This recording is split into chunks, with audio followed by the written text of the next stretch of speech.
Un emplacement idéal face à l'aéroport d'Orly. Pour les chauffeurs de mototaxi, c'est le meilleur moyen d'être vu des voyageurs. Mais avec la réglementation de l'activité prévue pour cet automne, cette zone devrait disparaître.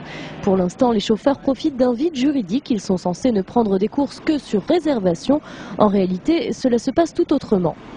Les clients ont pris pour habitude d'y venir directement pour trouver une moto non réservée, de façon à pouvoir aller sur leur rendez-vous. C'est pas illégal parce que c'est quand même semi-autorisé par l'aéroport. Comme vous voyez, toutes les motos sont disposées à cet endroit-là. Donc maintenant, bon, cet emplacement, effectivement, je pense, risque de disparaître. Voilà. Une société de limousines aurait d'ores et déjà prévu de racheter l'emplacement.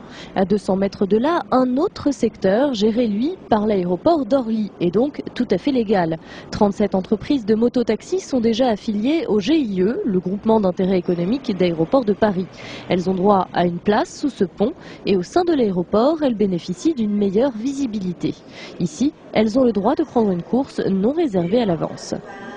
Et on a donc un stand ici, Porte J, qui nous permet d'être représentatif par rapport à la clientèle qui passe et qui nous évite de la démarcher en faisant du racolage. Donner une lisibilité à l'activité, c'est très bien pour tous les gens qui la font, cette activité.